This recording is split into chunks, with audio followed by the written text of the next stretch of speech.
नमस्कार, स्वागत है आप सबका राजनीति के इस अखाड़े में। मेरा नाम है अजय सेठिया। मित्रों, ये पहली बार हो रहा है कि भाजपा के भीतर से नरेंद्र मोदी को सावधान किया जा रहा है। नरेंद्र मोदी का कद इतना बड़ा हो चुका है कि भाजपा के भीतर से कोई उन्हें सलाह देने की हिम्मत तक नहीं कर सकता था। लेकिन अब स्थितियां कुछ बदली हैं, तो भाजपा के भीतर से नरेंद्र मोदी को कुछ बातों पर आगाह किया जा रहा है।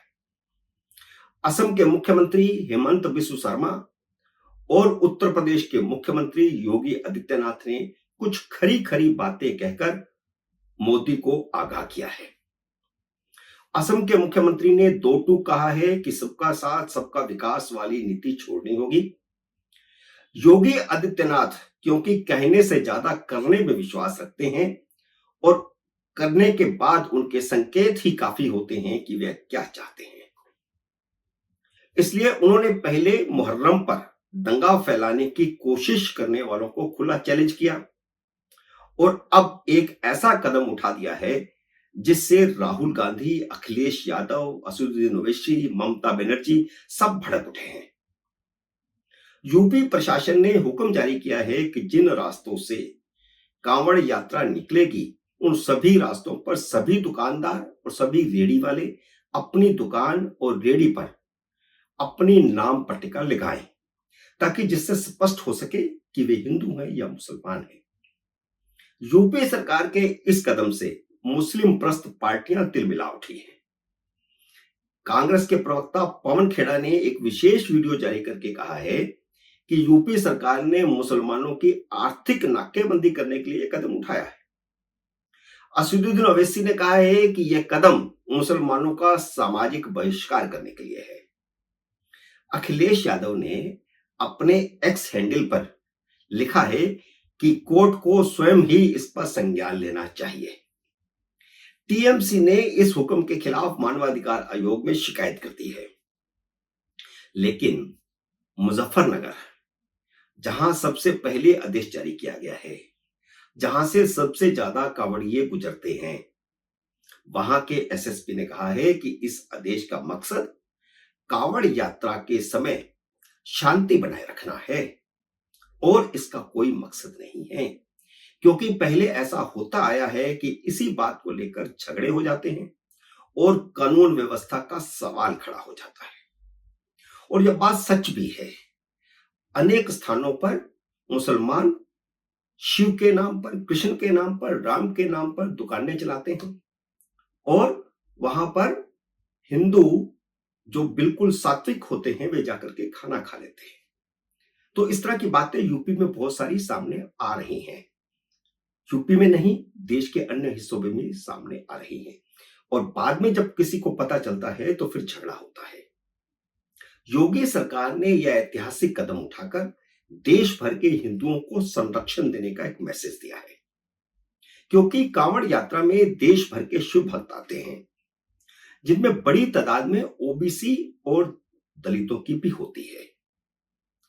उधर हेमंत बिस्व शर्मा, जो कि अपने हिंदूवादी बयानों के लिए चर्चा में रहते हैं, उन्होंने खुलकर कहा है कि केंद्र सरकार को सबका साथ सबका विकास का नारा छोड़ना होगा, क्योंकि इस नारे और नीति के बावजूद मुसलमानों ने सारे देश में, खासकर यूपी, बिहार, बंगाल और पूर्वोत्तर में एक तरफा भाजपा के खिलाफ वोट किया है। जब एक समुदाय पार्टी एक के खिलाफ वोट करता है तो फिर सबका विकास, सबका साथ कहां रह जाता है। तो स्पष्टवादी होकर के हेमंत बिस्व शर्मा ने कहा है कि यह नारा अब त्याग देना चाहिए, जो जैसा करे वैसा भरे। उन्होंने कहा कि उनका दर्द है कि असम में, जहां के वो मुख्यमंत्री हैं, 1991 में वहां मुसलमानों की आबादी 12% थी, जो अब बढ़कर के 40% हो गई। घुसपैठ खासकर बंगाल में और पूर्वोत्तर के राज्यों में होती है और वहां पर सारा आबादी का संतुलन बिगड़ चुका है। इन दोनों मुख्यमंत्रियों ने मुस्लिम विरोधी तेवर उस समय दिखाए हैं जब भाजपा के सभी मुख्यमंत्रियों और उप मुख्यमंत्रियों को 27-28 जुलाई को दिल्ली बुलाया गया है और यह समीक्षा करने के लिए बुलाया गया है कि भाजपा के वोट कैसे घटे। वोट तो खैर करीब करीब वही रहे, लेकिन सीटें कैसी घटी। जैसे यूपी में सीटें घटी हैं, बिहार में घटी हैं, महाराष्ट्र में घटी हैं, असम में भी सीटें घट गई, पूर्वोत्तर में 4 सीटें घट गई बीजेपी की, राजस्थान में घट गई। तो क्या कारण है? तो एक संकेत इन दोनों मुख्यमंत्रियों ने दे दिया है कि इसका एक कारण यह भी है। दोनों मुख्यमंत्रियों ने अपने तेवर दिखाकर एक तरह से मीटिंग का एजेंडा तय कर दिया है। वैसे ही भले ही बैठक का एजेंडा विकास कार्यों की समीक्षा और केंद्र राज्य तालमेल बढ़ाना है, लेकिन सबसे जरूरी मुद्दा लोकसभा चुनावों की समीक्षा और सरकार और संगठन में तालमेल की कमी है। इसको कैसे ठीक किया जाए, विशेषतः एजेंडा यही है जो पार्टी के भीतर की चिंता है।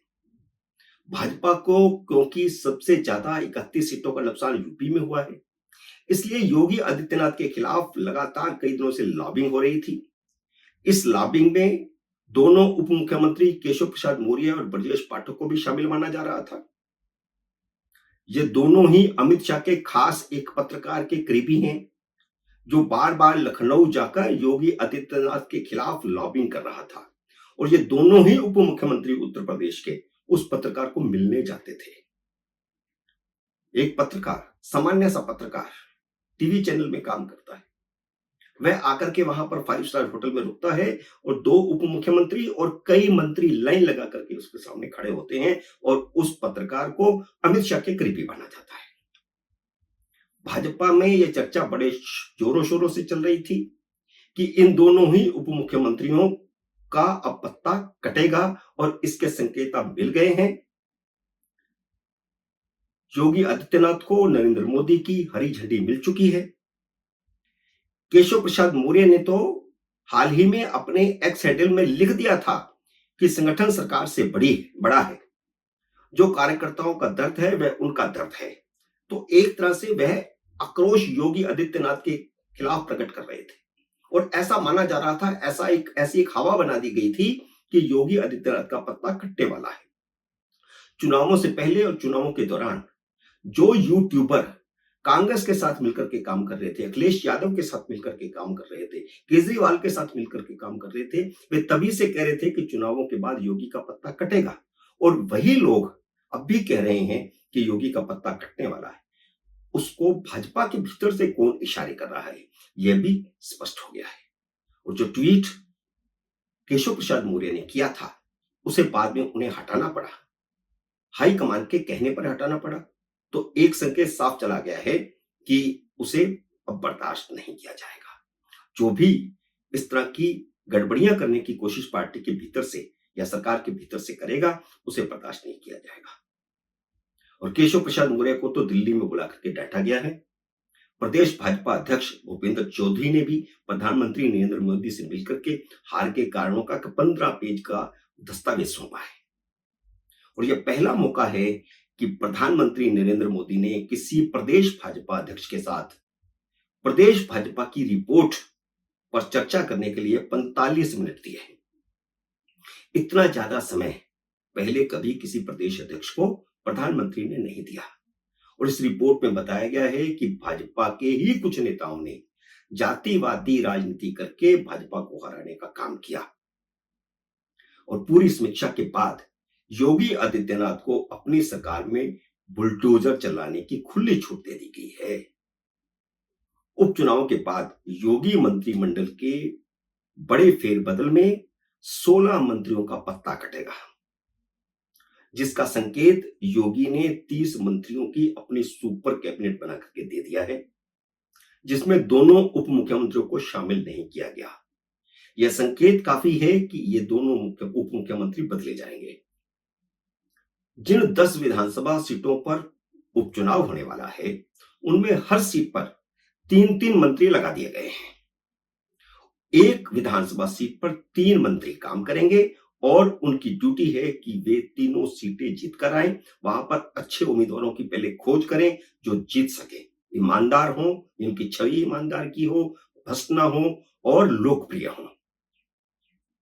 और जो ये 10 सीटें हैं इनमें से 5 सीटें तो समाजवादी पार्टी के कब्जे में थी। योगी ने टारगेट तय किया है कि सभी की सभी 10 सीटें जीतनी हैं, जिनमें एक सीट फैजाबाद से चुने गए सांसद अवधेश प्रसाद की भी है, जिसे उन्होंने सांसद चुने जाने के बाद खाली किया है। और यह फैजाबाद वही है जिसके अंदर एक सीट अयोध्या की भी है। हालांकि वह अयोध्या सीट भाजपा के पास है और लोकसभा चुनाव में भी अयोध्या सेगमेंट में भाजपा जीती है। तो यह जो हवा बनाई जा रही है, इस हवा को पूरी तरह बदलने के लिए भाजपा ने तय कर लिया है कि यूपी से यह संकेत निकलना चाहिए कि जो लोकसभा के समय भ्रांतियां फैला करके हवा बनाई गई थी, वह हवा खत्म हो चुकी है।